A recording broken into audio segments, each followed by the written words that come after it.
안녕하세요. 반갑습니다. 유수하입니다. 예. 오늘도 제가 돌아왔습니다. 여러분들의 편안한 숙면을 위해서. 네, 오늘은 괴담이나 도시전설에 대해서 알아볼 것은 아니고요. 바로 기괴한 상식 알아보는 시간으로 돌아왔습니다. 세상에 널리 퍼져 있지만 우리가 잘 알지 못했던 그런 신기하고 으스스하고 기괴한 상식에 대해서 알아보는 코너고요. 제가 가장 좋아하는 코너입니다. 아쉽게도 조회수가 잘 나오진 않아요. 여러분들의 많은 사랑과 응원이 필요합니다. 아시겠습니까? 예. 그래서 어쨌든 간에 어떤 기괴한 상식들이 있는지 한번 알아보죠. 오늘의 첫 번째 이야기는 바로 이것입니다. 아이들을 위한 방독면이라고 하는 이야기네요. 방독면은 군대 갔다 오신 남성분들은 다 써보셨을 것이고, 그쵸? 어떤 대기 중에 우리의 호흡기에 위험한 그런 가스, 기체 이런 것들이 퍼져 있을 때 이걸 한번 거르기 위해서 얼굴에 쓰는 그런 제독 장치가 방독면이다 라고 할 수가 있겠습니다. 근데 아이들을 위한 방독면이 있다는 거죠?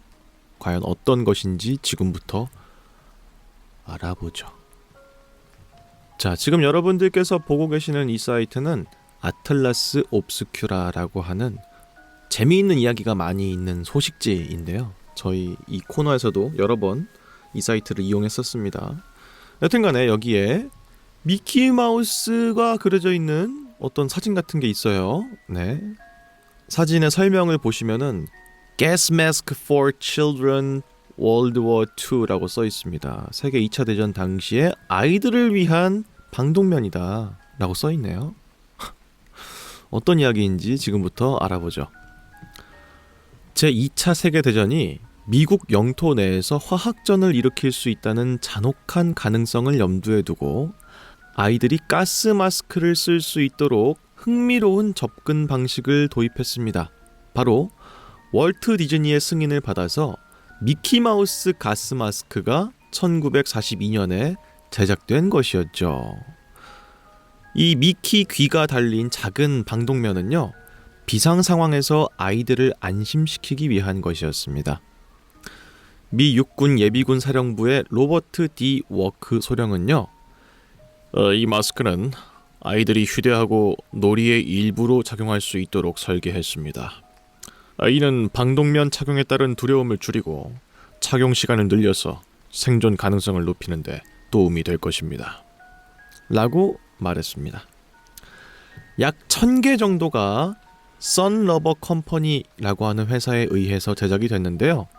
이 마스크는 일반적인 방독면과 똑같은데 이 실제로 쓰는 안면부가 어떤 이 마스코트, 특히나 미키와 많이 닮아 있다는 것을 알 수가 있습니다. 다만 제2차 세계대전 당시에 미국에는 화학전이 도입되지 않았기 때문에 실제로 사용된 적은 없습니다.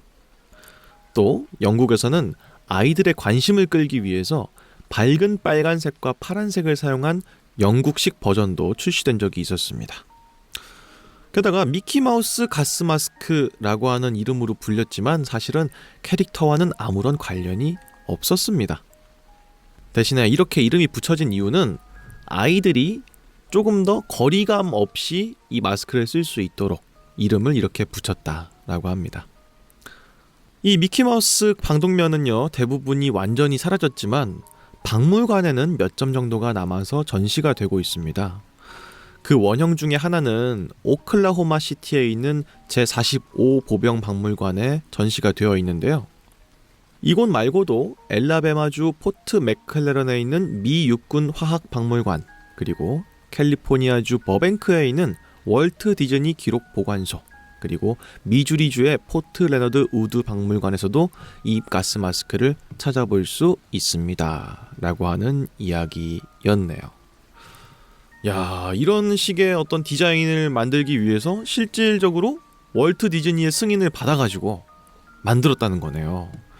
아마 이 밑에 있는 부분, 그러니까 미키마우스의 얼굴이 그려져 있는 부분이 정화통인 것 같아요. 그러니까 필터죠.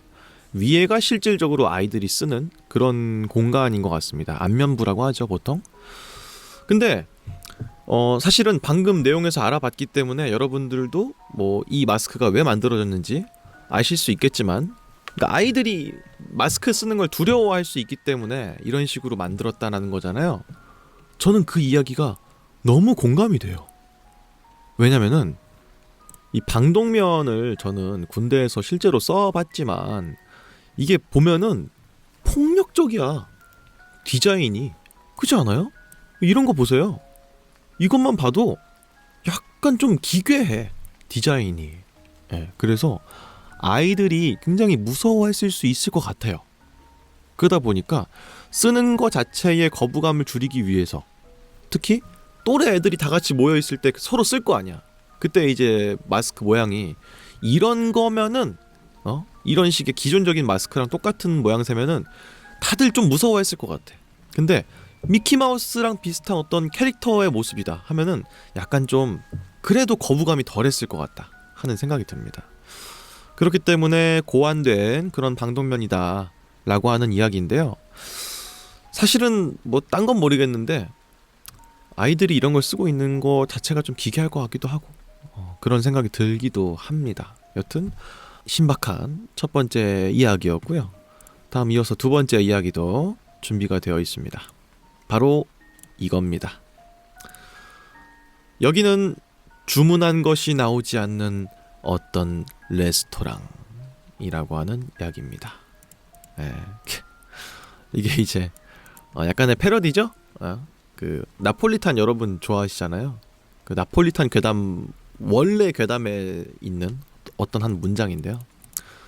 여기는 어떤 레스토랑, 유명한 것은 나폴리탄이라고 하는 그 문장이 약간 뒤틀려서 여기는 주문한 것이 나오지 않는 어떤 레스토랑이라고 합니다.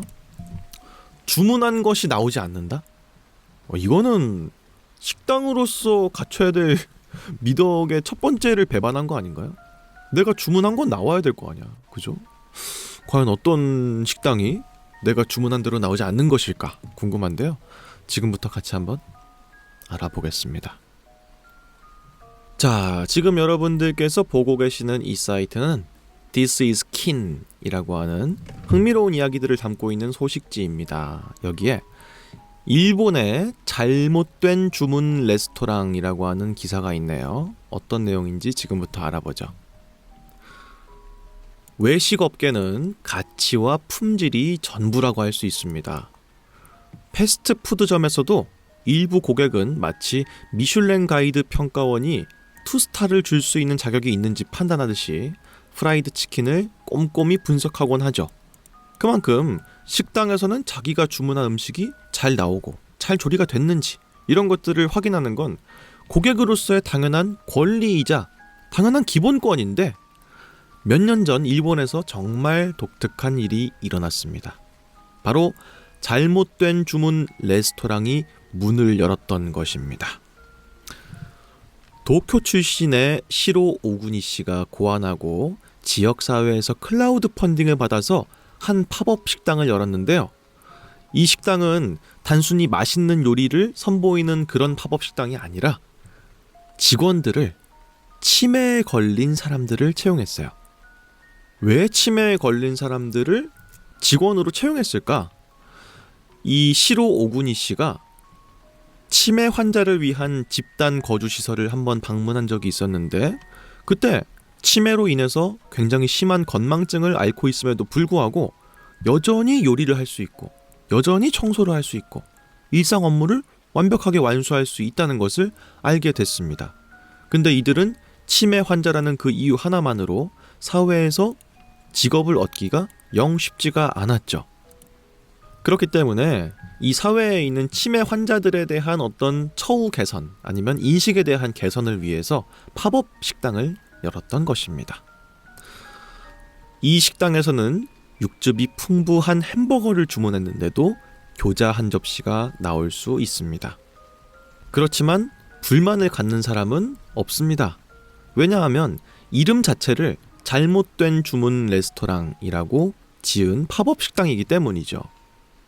그래서 손님들도 이를 알고 방문을 했기 때문에 크게 불만을 표하는 사람이 없다.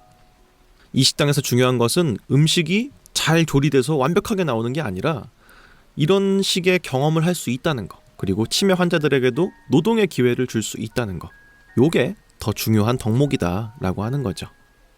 일본에는 쿨 재팬이라고 하는 운동이 있습니다.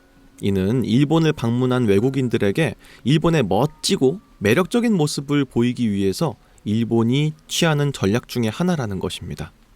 그래서 일본의 멋진 점만을 홍보하는 데 중점을 두는 하나의 캠페인 같은 것이다 라고 할 수 있는데, 이와 정반대로 잘못된 주문 레스토랑의 창업자는 쿨 재팬이 아니라 따뜻한 재팬, 웜 재팬을 믿습니다.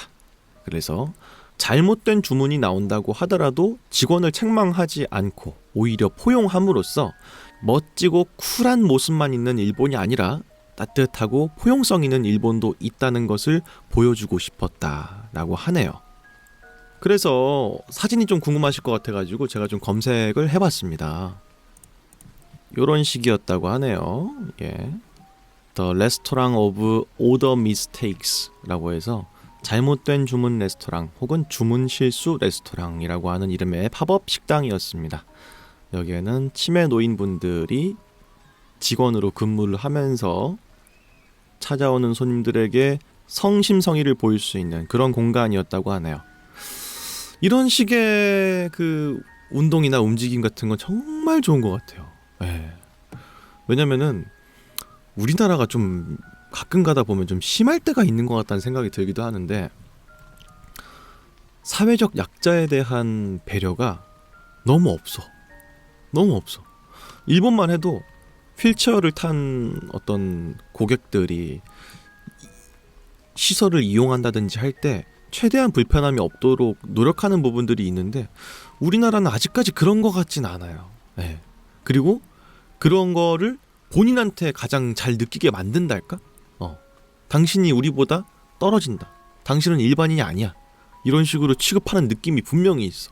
몸에 장애가 있거나 혹은 남들만큼 빠르지 못한 거, 이런 것들은 그 사람의 잘못이 아닌데 그럼에도 불구하고 그 사람 탓으로 너무 돌리는 느낌이 있다 이거예요. 우리나라는 조금만 뒤쳐져도 바로 욕하고, 아이씨 왜 이렇게 느려? 이런 식이라든지, 이런 모습들을 봤을 때 한국도 좀 많이 따라갈 필요가 있다, 이런 부분에 있어서는 진짜로. 게다가 고령화 사회가 되고 있지 않습니까? 더 우리에게 다가올 문제인 거예요, 이런 것들이. 그래서 남들한테 비교하고 막 이렇게 앞서가지 못한 것에 대해서 우울해하고 비난하고 이런 것들이 좀 없어졌으면 좋겠다. 이렇게 따뜻한 마음으로 포용할 수 있는 그런 나라가 됐으면 좋겠다 하는 생각이 듭니다. 이런 것들은 진짜로 일본이 부러워지네요. 여튼간에 그런 두 번째 이야기였고요. 다음 세 번째 이야기도 준비가 되어 있습니다. 바로 이겁니다. 13일의 금요일은 정확히 무슨 의미일까? 라고 하는 이야기인데요.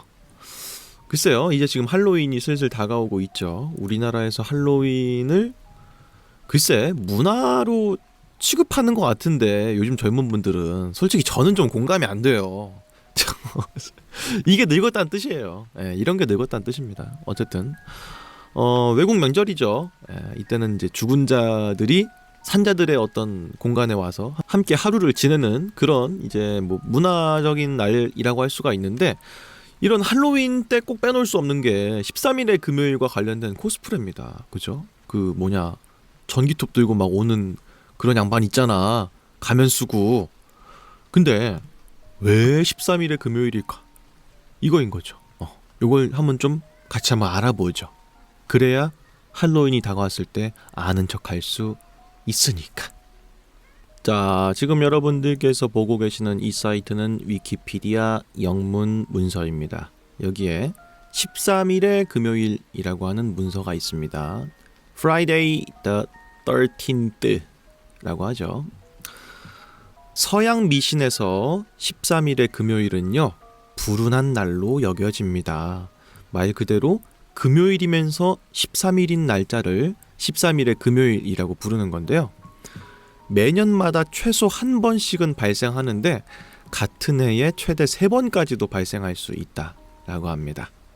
일반적으로 목요일로 시작하는 해, 예를 들어서 2025년이 목요일로 시작했어. 그러면은 2월, 3월, 11월 총 3번의 13일의 금요일이 있다고 하네요. 또한 일요일로 시작하는 윤년의 경우에도 1월, 4월, 7월에 13일의 금요일이 3번이나 있다라고 합니다. 2025년, 그러니까 올해의 경우에는 13일의 금요일이 딱 한 번밖에 없었다라고 하는데요. 어떤 달에 13일의 금요일이 있으려면요, 그 달은 무조건 1일이 일요일이어야 한다라고 하는 재미난 그런 상식도 있네요. 여튼간에 왜 근데 13일의 금요일이 뭔가 불운한 날로 여겨지는가? 그것은 다음과 같은 이유 때문입니다. 먼저 북유럽 신화에서요, 바랄라라고 하는 곳에서 12명의 신이 만찬을 벌이고 있었는데 그때 초대받지 못한 장난의 신 로키 있죠? 로키가 13번째 손님으로 도착을 했어요. 그렇게 초대받지 못한 로키가 이 썽이 나갔을 거 아니야. 나를 왜 초대를 안 해? 싶어가지고 그 만찬 자리에 있던 어둠의 신한테 기쁨과 즐거움의 신을 활로 쏘도록 만들었어. 어떤 장난을 벌여가지고. 그래서 기쁨과 즐거움의 신인 발데르가 죽게 됐습니다.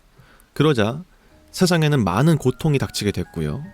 이로 인해서 숫자 13이 불길한 숫자인 것으로 여겨지게 됐다라고 하는 한 가지 이야기가 있고, 또 우리가 많이 알고 있는 건 이제 기독교 문화권에서 이제 착안하게 된 이야기입니다. 예수께서 십자가에 못 박혀서 돌아가시기 전에 제자들을 모아놓고 마지막 만찬을 즐기는 그런 아주 유명한 일화가 있는데요. 이 그림도 유명하죠. 레오나르도 다빈치의 최후의 만찬입니다. 가운데 있는 게 예수, 나머지는 이제 제자들입니다. 여기에서 예수가 이제 그런 예언을 하죠. 이 중에 다른 마음을 품은 자가 한 명이 있다, 이런 식의 말을 했어. 그게 누구였냐면은 이제 가롯 유다라고 하는 이제 제자 중에 하나였는데, 이 사람이 나중에 예수를 30냥에 팔아 넘깁니다. 예, 그런 이야기가 나오는데, 그러다 보니까 이제 예수께서 돌아가시기 전에 마지막에 같이 있던 사람들의 숫자가 13이다 보니까 13은 불운한 숫자다, 예수마저도 이제 돌아가시게끔 만든 그런 숫자다라고 해서 기독교 문화권에서 13이 약간 불운한 숫자로 여겨지고 있고요.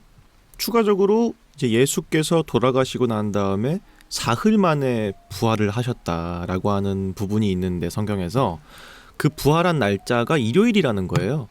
근데 사흘, 3일이죠. 3일을 뒤로 가면은 금요일이야. 그렇기 때문에 금요일에 돌아가신 것을 알 수가 있습니다. 그래서 예수마저도 목숨을 잃은 날짜가 금요일이다 보니까 불길한 숫자 13, 거기다가 금요일을 더하면은 아주 운이 없는 날이다, 이런 식으로 서양 문화권에서 많이 널리 쓰이고 있다라고 하는 겁니다. 더불어서 이제 여러 가지 사건들에 우연찮게 13이라는 숫자가 붙게 되면은 13이라는 숫자가 재수가 없어서 그런가 보다, 이런 식의 추가적인 사족이 붙게 되는 거죠. 예를 들어서 뭐 아폴로 13호가 이제 이륙을 실패한 사건이라든지 기타 등등등등, 뭐가 됐든 간에 13이 붙으면 뭔가 재수가 없다, 이런 식의 믿음이 있는 거죠. 그러니까 도시전설에 가까운 겁니다. 사실은 그런 것들 때문에 13공포증이라고 하는 단어가 아예 있어요. 예. 트리스카이데커포비아라고 합니다. 13공포증이라고 해요. 그래서 몇몇 나라들에서는 13층 대신에 T라고 쓴다든지, 아니면 13층이 없이 12층 다음이 바로 14층인 것처럼 이름을 표기하기도 하고요. 혹은 13번의 등번호를 쓰는 선수가 없게끔 한다든지, 좌석 같은 경우에도 비행기 좌석일 경우에는 12 다음에 13이 없이 바로 14가 나온다든지, 이런 식의 것들을 알아볼 수가 있습니다. 마치 우리나라에서 숫자 4를 굉장히 싫어하는 것처럼 미국도 똑같은 게 있다라고 하는 건데요. 이거는 사실 전에 알아봤어요. 네. 전에 제가 이제 특이한 공포증 알아보는 시간 때 알아봤었는데, 이게 숫자마다 엄청 많아요. 나라마다 엄청 많아. 아시아권에서는 우리가 익히 알다시피 숫자 4가 죽을 사자랑 연관이 있다, 발음이 비슷하다는 이유 때문에 한자 문화권인 나라들은 보통 숫자 4를 기피하는 경향이 있고, 서양 쪽은 13을 싫어하거나 혹은 17 이런 숫자들을 기피하는 그런 경향이 있다라고 합니다. 그래서 이게 참 웃기기도 하고 이게 뭐라고 싶긴 한데, 누구보다도 우리 인간은 이런 걸 안 믿으면서 엄청 잘 믿는 것 같기도 해. 재밌어요. 그래서 근데 한 가지 더 재밌는 이야기가 있는데요. 2008년 6월 12일 네덜란드의 보험통계센터에서는요, 매월 13일의 금요일은 다른 금요일보다 사고나 화재 그리고 도난 신고가 적다라고 하는 통계를 냈습니다. 왜냐면 사람들이 13일에 금요일이네, 재수 없는 거 아니야? 야, 우리 오늘은 나가지 말자, 이런 식이기 때문에 사고도 덜 나고 불도 덜 나고 도난도 덜 일어난다 라고 하는 겁니다. 더군다나 네덜란드의 경우에는 매주 금요일마다 평균 7,800건의 교통사고 신고가 접수가 되는데요, 13일의 금요일인 경우에는 7,500건 정도로 약 300건이 더 적다라고 하는 이야기도 있어요.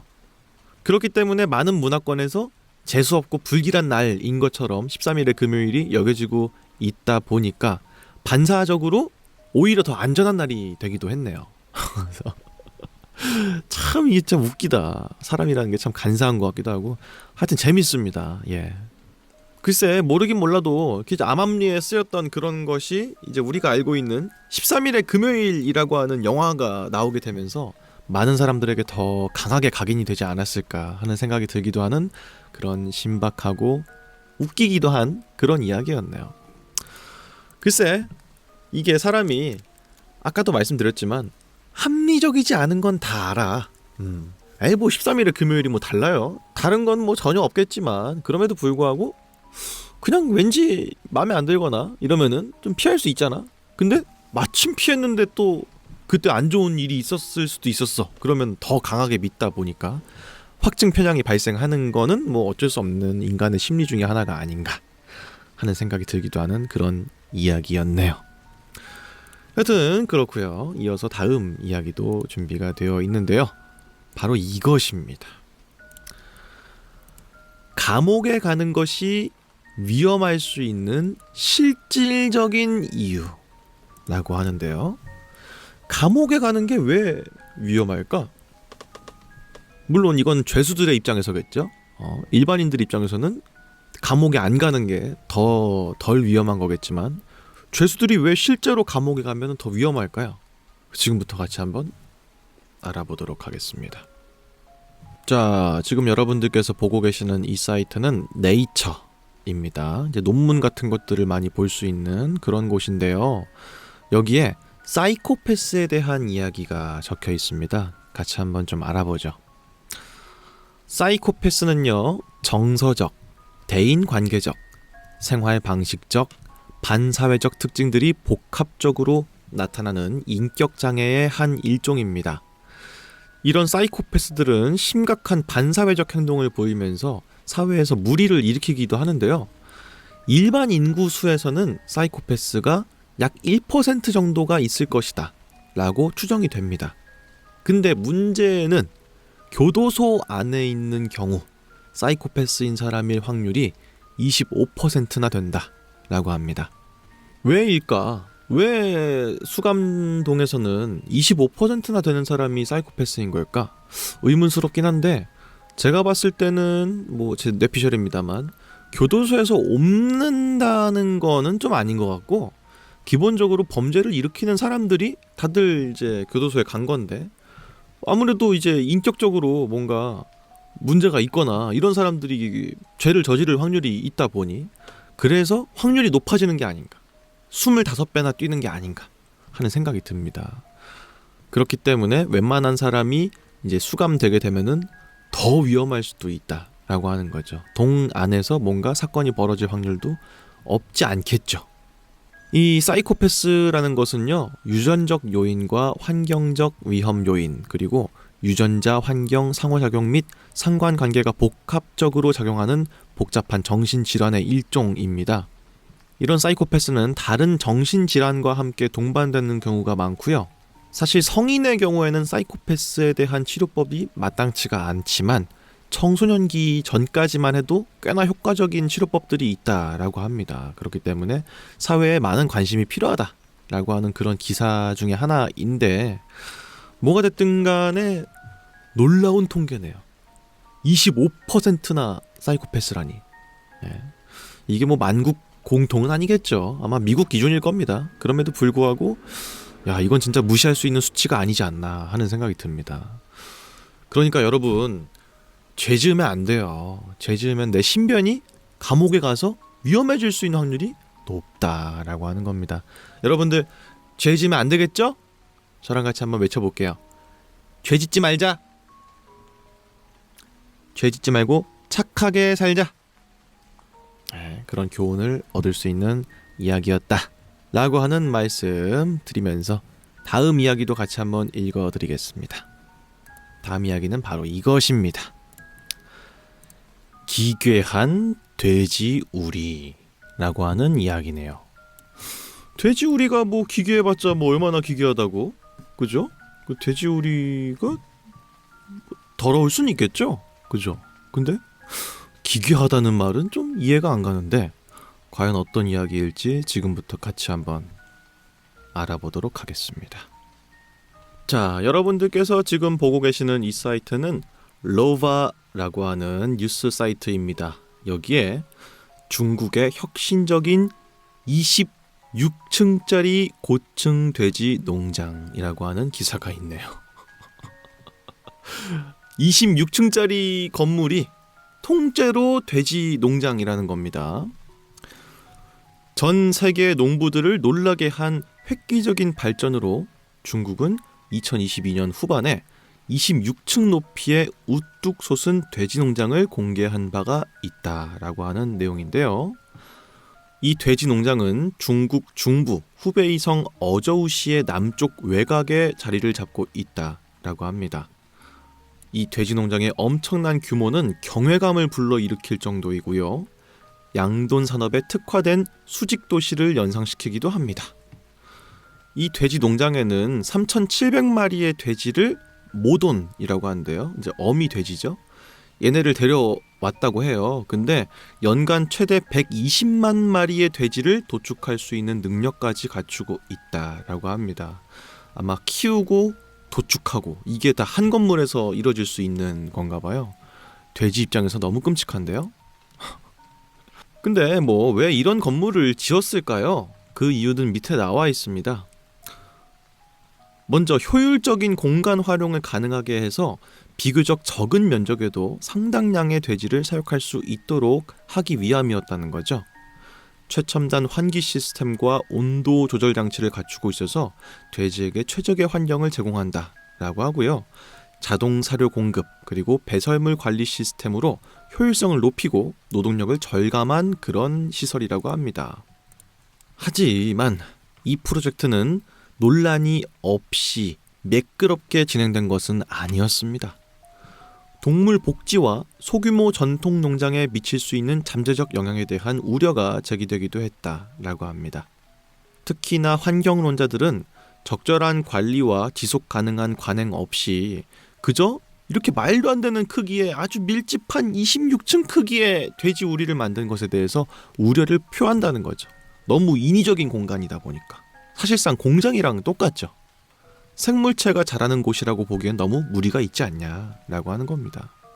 그렇기 때문에 이런 26층짜리 돼지 농장의 엄청난 규모에 사뭇 놀랄 순 있겠습니다만 사실상 우리가 여태까지 너무 같은 방식으로만 돼지를 키워오고 도축해온 건 아니냐, 이런 식으로 밀집화된 공간을 이용해서 효율성을 이끌어내는 방식으로도 이렇게 양돈 산업이 발전할 수 있다라고 하는 그런 내용의 기사인데요.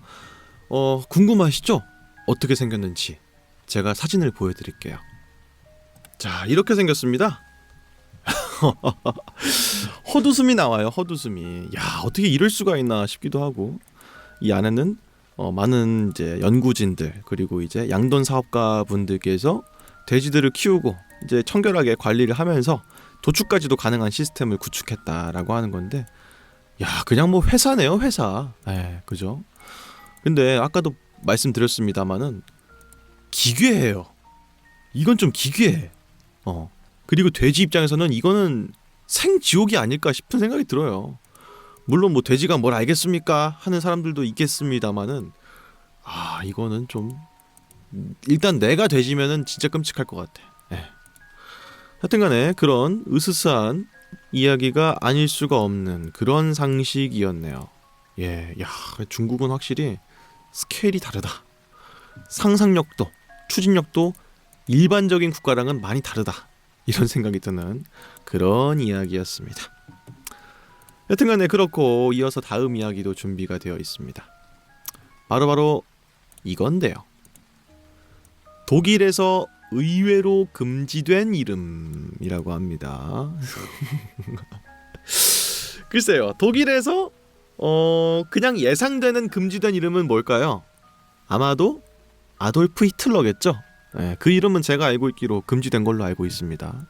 근데 그거 말고 의외로 금지된 이름은 무엇일까? 지금부터 저랑 같이 알아보도록 하겠습니다. 자, 지금 여러분들께서 보고 계시는 이 사이트는 BBC 뉴스입니다. 매주마다 BBC 뉴스를 빼놓고는 제 코너를 진행할 수가 없어요. 정말 온갖 이야기들이 다 올라오는 것 같아. 하여튼간에 여기에 2016년에 있었던 한 기사인데요. 법원 포위스 지역의 어떤 어머니가 딸의 이름을 시안 화물로 짓는 것을 금지했다 라고 하는 기사인데, 어떤 내용인지 조금 감이 안 오시죠? 같이 한번 알아보죠. 자, 한 어머니가 아돌프 히틀러가 자살하기 전에 복용한 독극물인 사이안 화물의 이름을 따서 아기를 지으려고 하다가 금지를 당했다라고 하는데, 이 사이안 화물, 이게 좀 시안 화물이라고도 하거든요. 이게 청산가리입니다. 청산가리. 그래서 포이스 출신의 한 여성이 자신의 딸 아이의 이름을 시안 화물로 지으려고, 청산가리로 지으려고 하다가 법원에서 반려를 했다라고 하는 이야기인데, 엄마는 사이아나이드라고 하는 이 시안 화물이란 이름이 너무 예쁜 이름이다, 그래서 짓고 싶다라고 신청을 넣었는데, 법원은 비정상적인 이름이기 때문에 아이에게 해를 끼칠 수 있다라고 판결을 하면서 반려 처리를 했다라고 합니다. 이 해당 그 딸아이의 어머니가 정신질환과 약물 그리고 알코올 남용의 병력이 있었다라고도 해요. 그렇기 때문에 정상적으로 지은 딸아이의 이름이 아니다 라고 했다는 거죠. 우선은 어떻게 이 사건이 법원까지 가게 됐느냐, 이 한 어머니가 쌍둥이를 낳았는데 이제 아직까지는 출생신고를 하기 전이었나 봐요. 근데 이 사실을 알게 된 거야, 사회복지사가. 우리 딸 아이 이름을 시안 화물로 지으려고 해요 라고 했다는 걸 알게 된 거야. 그래서 법원에다가 이제 항소를 한 겁니다. 지금 내가 관리하고 있는 한 사람이 딸을 낳았는데 시안 화물이란 이름을 지으려고 한다 라고 하면서 이거는 막아야 되지 않느냐 라고 이제 제기를 한 거예요. 근데 이 어머니는 그게 무슨 상관이냐, 내 딸아이의 이름을 내가 짓고 싶은 대로 짓는 건 당연한 거고 존중받아야 될 권리다, 인권 침해 아니냐, 이런 식으로 반박을 한 거죠. 하지만 판사는 취향, 패션, 그리고 개인의 지각 발달에 따른 변화를 고려하더라도 시안 화물이라고 하는 이름을 여자아이에게 지어주기에는 매우 이상한 이름이다, 치명률이 높은 독의 이름으로 짓는 것을 절대 용납할 수 없다라고 하면서 반려 처리를 했습니다. 반면에 딸아이의 어머니는 시안 화물이 꽃과 식물과 연관되어 있는 화학 성분의 이름일 뿐이고 실질적으로 히틀러랑 게벨스를 죽이지 않았냐, 시안 화물이. 그러면은 좋은 이름 아니냐. 그렇게 보면 좋은 이름일 수도 있죠. 그치만서도 판사는 이제 이거를 반려 처리를 한 겁니다. 그러면서 킹 판사는 부모가 자녀의 이름을 짓는 것은 당연히 자율성이 있기 때문에 터치할 생각은 없지만 이렇게 극단적인 경우에는 막을 것이다 라고 주장을 했다라고 하기도 하네요. 글쎄요. 물론 자식의 이름을 짓는 거는 부모의 마음이죠. 근데요, 이거 생각을 2번씩 하셔야 돼. 아니, 애가 학교에 갈 거고 나중에 결혼을 할 거고 나이가 들어서 할머니 할아버지가 될 건데 이 이름으로 놀림받을 걸 생각 안 하고 이름 짓는 거는 난 솔직히 부모로서 책임감이 없는 행동이라 생각해. 이건 진짜로. 그래서 가끔씩 우리나라에도 약간 이상한 이름인데 나중에 개명 신청해가지고 바꾸는 경우들이 있잖아요. 그것도 뭐 적당한 사유가 없으면 안 된다고 하대. 그걸로 놀림을 받았다든지 뭐 이런 식의 어감상의 이유 이런 게 아니면은 안 된대. 근데 그래서 법원에 올라오는 이제 가정법원이겠죠? 그런 케이스를 보면은 진짜 말도 안 되는 이름들 너무 많더라고. 뭐 이름에 시발이 들어간다든지 뭐 김치가 들어간다든지 욕, 누가 봐도 욕 혹은 성기 뭐 이런 게 들어가는 경우들이 있더라고. 그래서 아니, 아무리 사람 이름을 좀 천하게 지어야 장수한다 뭐 이런 말들은 있지만 그냥 무난한 이름 지어주세요. 애 이름을 특이하게 지어서 애한테 뭐가 좋다고. 이런 건 좀 안 했으면 좋겠습니다. 근데 뭐 사담입니다만 제가 어렸을 때 자식 이름을 지으면 뭘로 지을까? 이 생각을 한 적이 있어요. 진짜 어렸을 때부터. 제가 아마 한 초등학교 1학년? 그때 생각했었는데 그때 제가 아들 낳으면 이름 뭘로 지으려고 하는지 아세요? 제가 유씨니까 당시에 제가 탑블레이드를 재밌게 보고 있었습니다. 그래서 유청룡으로 지으려고 했어. 탑블레이드에 청룡, 백호, 주작 막 이런 애들 나오잖아. 근데 청룡이란 이름이 너무 멋있는 거야. 초등학교 1학년의 눈에서는. 그래서 난 나중에 애 낳으면은 유청룡이라고 지어야지 이런 생각을 했었습니다. 반성하고 있습니다. 조금 더 사담입니다만 말씀드리면은 저는 자식 이름 정해놨어요. 둘까지 정해놨습니다. 둘. 첫째는 남자일 경우에는 유민, 딸일 경우에는 유빈 이렇게 짓고 싶어. 아니, 외자가 난 되게 멋있더라고. 한자로 끝나는 이름이 진짜 멋있는 것 같아. 게다가 요즘 뭐 서윤, 뭐 도하, 서준, 은우 뭐 이런 식의 순 우리말 이름들이 좀 많이 유행이죠 지금. 근데 저는 개인적으로 이름은 근본 있게 한자가 들어가는 게 진짜 멋있다 이 생각을 해요. 그래서 민, 빈 이렇게는 한자로 지을 겁니다. 어쨌든 그런 추가적인 쓸데없는 소리도 같이 하는 그런 시간 가져봤고요. 이어서 다음 이야기도 같이 한번 읽어드리겠습니다. 이것도 흥미롭네요. D-Day에서 D의 뜻은 무엇일까? 라고 하는 이야기입니다. 우리가 보통 중요한 날짜가 다가올 때 D-Day, D-Day -10 뭐 이런 식으로 많이 써놓죠. 캘린더에다가.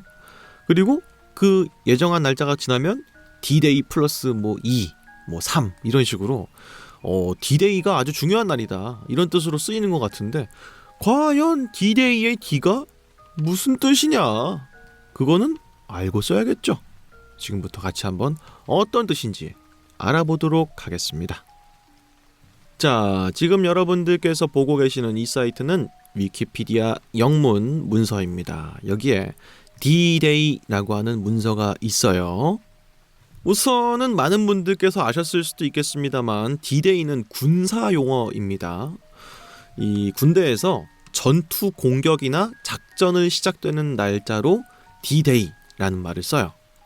그렇기 때문에 가장 잘 알려진 D-Day는 제2차 세계대전 중에서 1944년 6월 6일 노르망디 상륙작전이 시작된 날로 나치 독일로부터 서유럽을 해방하기 위한 서방연합군의 노력으로 이 D-Day란 말이 쓰였는데 그 당시에 이게 꽤나 파급력이 있었는지 지금까지도 D-Day라는 말을 흔하게 쓰고 있습니다. 그래서 D-Day 혹은 H-hour 같은 식으로 중요한 날짜, 중요한 시간을 정해놓고 이때 어떤 것을 할 것이다 이렇게 할 때 우리가 표기하는 단어로 쓰인다는 거죠. 그래서 D-Day의 D는 무엇이냐 이게 궁금한 거잖아요. 여기 그 이름의 뜻이 나와 있는데요. D-Day의 첫 글자 D는요, 과거에는 다양한 의미를 부여받았습니다만 지금은 day 자체의 의미를 갖게 되어서 Day-Day 혹은 Day of Days라는 문구로 받아들여지고 있다라고 합니다.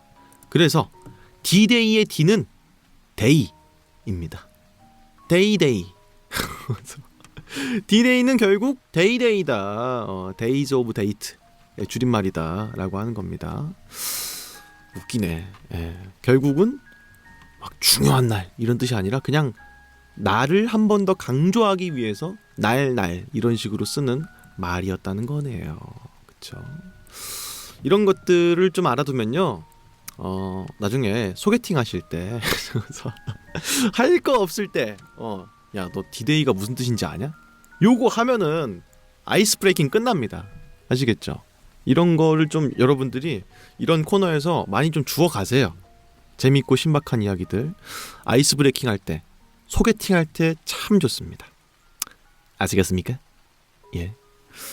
그리고 이어서 다음 이야기도 준비가 되어 있습니다. 다음 이야기는 다소 충격적인데요. 바로 이겁니다.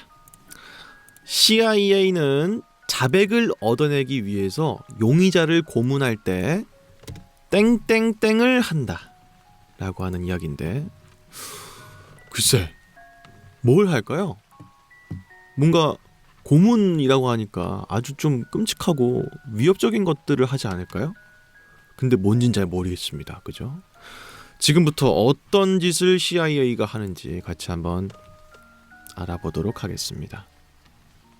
자, 지금 여러분들께서 보고 계시는 이 사이트는 mic.com이라고 하는 흥미로운 이야기를 다루는 소식지입니다. 여기에 테러와의 전쟁에서 CIA가 수감자를 고문하는 데 썼던 인기곡 탑 11이라고 하는 기사가 있어요. 어떤 내용인지 지금부터 같이 한번 알아보죠. 여러분들은 지금 다리 사이에 손을 낀 채로 웅크리고 있습니다. 작고 어두운 방에 갇혀서 벗을 수 없는 이어폰을 끼고 있는 상태죠. 근데 그 이어폰 속에서 퀸의 We are the champion, my friends, We are the champion이 30시간째 최대 볼륨으로 반복해서 들리고 있다 라고 생각을 해보십시오. 이런 상황이 몇 달 동안 계속될 수도 있습니다. 이게 무슨 상황이냐? CIA가 2000년대 초에 강화신문 프로그램을 시작해서 수감자들을 대상으로 음악 고문을 해왔다라고 하는 겁니다. 근데 이게 뭐 별거야? 음악 들려주는 건 좋은 거 아니야? 이럴 수 있는데, 수감자들이 실질적으로 이런 음악 고문을 당했을 때 굉장한 공포심을 느끼고 혼란스러움을 느꼈으며 체포 후에 쇼크가 계속되도록 만들었다라고 하는 겁니다. 미국의 심리작전팀 소속인 마크 헤드셀 경사는 이 전술에 대해서 이렇게 설명했습니다. 24시간 동안 음악 고문을 실시하면 뇌와 신체 기능이 저하가 되고 생각의 흐름이 둔화되며 의지가 무너지게 됩니다. 그렇게 무너졌을 때 우리는 수감자들과 대화를 나누기 시작합니다 라고 하는 거죠. 멘탈을 흔들기 위해서 음악을 계속 들려줘. 계속. 그 다음에 음악을 멈추고 그제서야 비로소 신문을 들어가면은 수감자들이 줄줄줄줄 분다는 겁니다.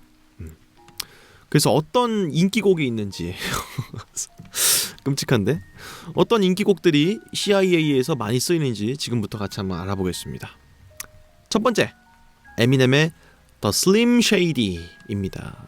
제가 조금씩 들려드릴게요. 바로 이 노래입니다. 많이 들어보셨죠?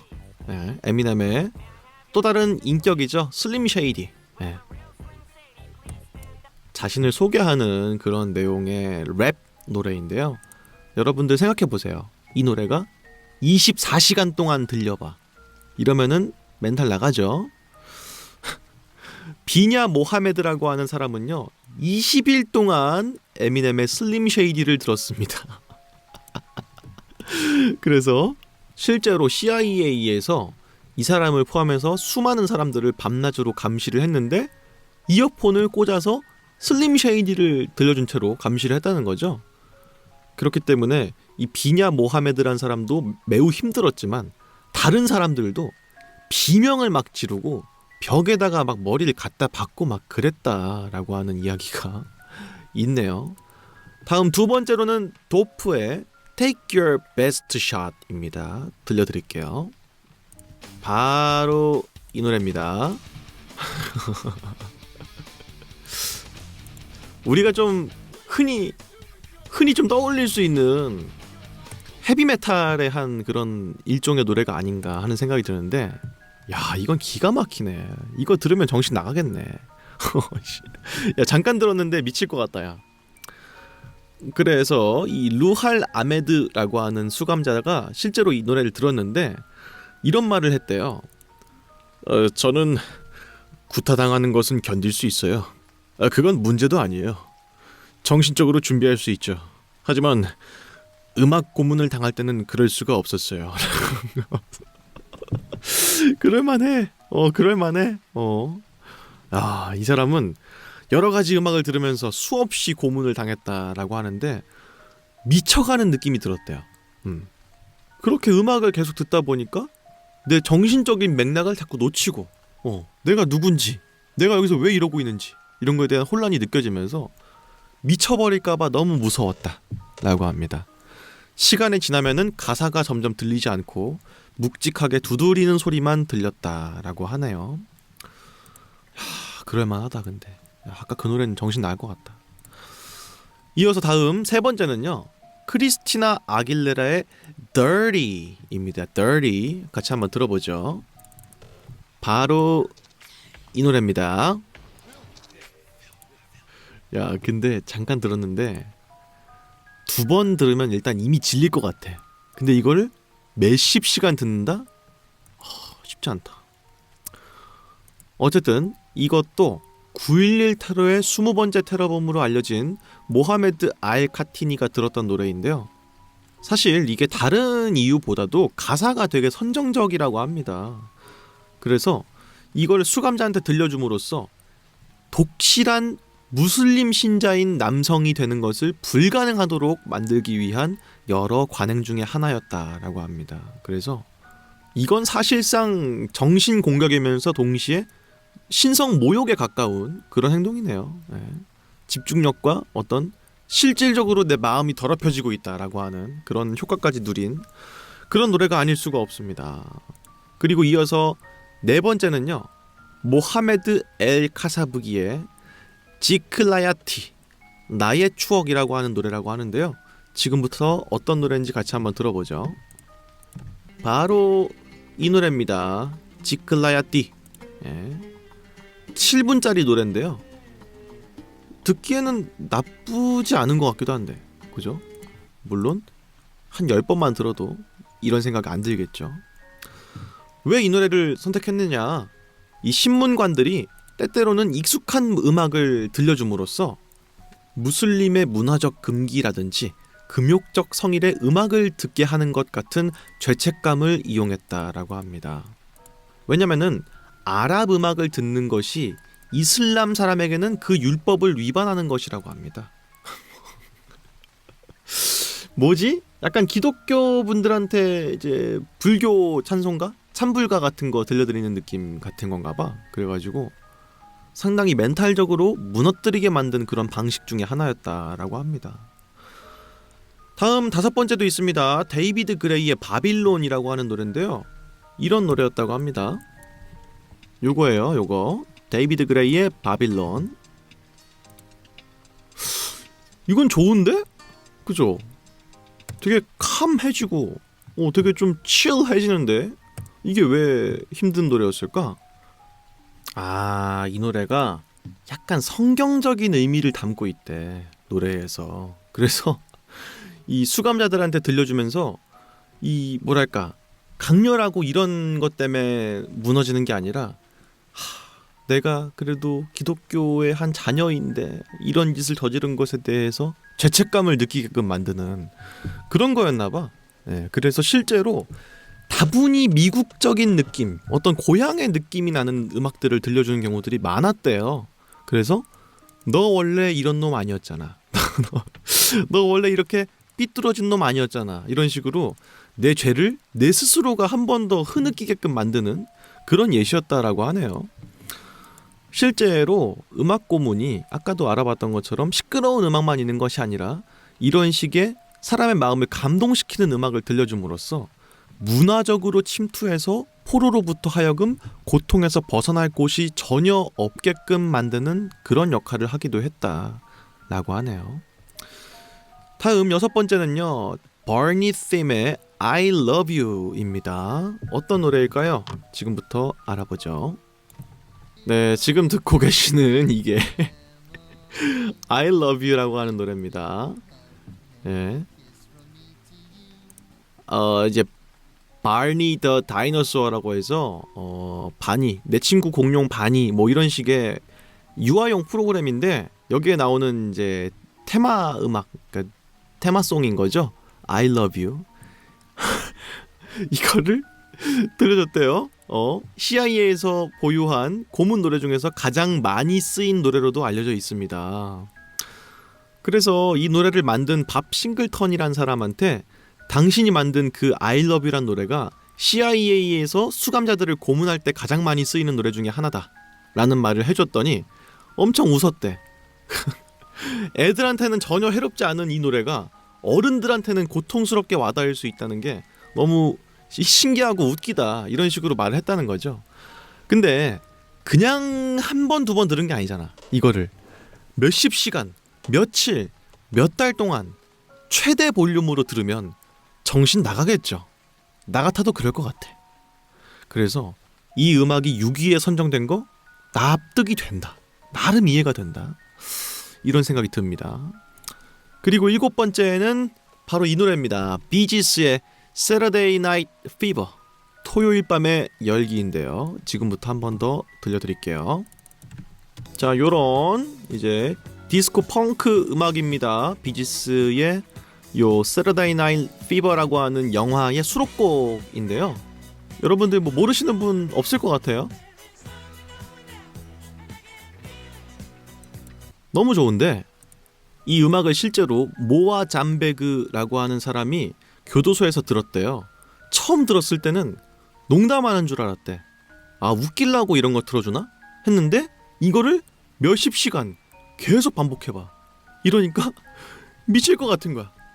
빛도 전혀 없었고 너무 좁고 너무 더운 상태에서 엄청 큰 볼륨으로 이 음악이 나오니까 그때가 돼서는 미국인들에게 원하는 무엇이든 그게 사실이든 아니든 말할 준비가 이미 되어 있었다 라고 했다고 하네요. 야, 진짜 이게 심각한가 봐. 실제로 들으면은 진짜 심각한가 봐. 우린 짧게 들으니까 좋은데, 그죠?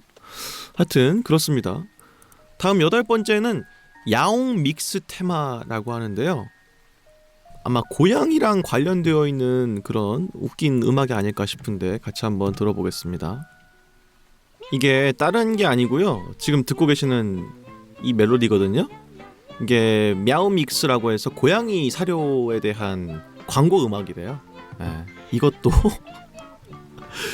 들려줬다고 하는데 나 왜 이렇게 웃기지? 수감자들이 이런 거 듣는다고 생각해보세요. 나 왜 이렇게 웃겨? 그래서 이게 고문에 쓰이는 음악이라고 하면은 이 수감자들도 듣고 나서 웃음을 참을 정도로 되게 좀 우습다는 생각이 든대요. 근데 문제는 이미 신경이 날카로워져 있는 상태에서 아무리 유순하고 재밌는 음악을 들어도 그건 뭐 이제 신경 쓰일 그게 아니지. 너무 싫은 거지. 그냥 내 귀에서 내가 잘 알든 내가 잘 모르든 뭐가 됐든 엄청 큰 볼륨으로 소리가 들리는 게 이미 고통이라는 거죠. 그렇기 때문에 굉장히 고통스러운 고문 중에 하나였다 라고 하고요. 다음 9번째는 마릴린 맨슨의 The Beautiful People 이라고 하는 음악이라고 합니다. 어떤 노래인지 지금부터 같이 한번 들어보죠. 네, 바로 이 노래입니다. 마릴린 맨슨의 The Beautiful People. 간만에 헤비메탈이네요. 이거는 납득이 된다. 앞에 봤던 그 мя우믹스랑은 좀 다르다. 그죠? 근데 이런 음악들이 뭐 시끄럽고 그렇긴 하지만서도 그렇게 효과가 있을까 싶은데 이런 음악을 쓰는 이유가 아프가니스탄이나 예멘 같이 시골 지역 출신인 사람들한테 들려주면은 충격이 온다는 거야. 문화적 충격. 들어본 적이 전혀 없는 장르의 미국 음악을, 굉장히 시끄러운 그런 류의 음악을 들음으로써 엄청난 심리적인 데미지가 온다라고 하는 거죠. 그렇기 때문에 이런 음악 고문을 들은 많은 사람들이 다양한 종류의 불안 발작을 겪었다라고 합니다. 과호흡이 오기도 하고 감각을 잃기도 하고 다른 사람들과 쉽게 부딪히고 때로는 심리적으로 아예 무너져 버리면서 울음을 터뜨리기도 했다라고 하는 이야기가 있네요. 이어서 10번째는 데이사이드의 Fuck Your God 이라고 하는 음악이라는데요. 지금부터 한번 들어보겠습니다. 일단 이름부터 심상치가 않지요. 바로 이 노래입니다. Yes, 데이사이드의 Fuck Your God.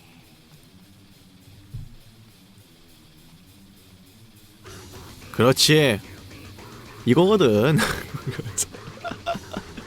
이거거든. 이 정도는 돼야죠. 이게 제가 생각했던 음악 고문의 대표적인 노래 장르인 것 같습니다.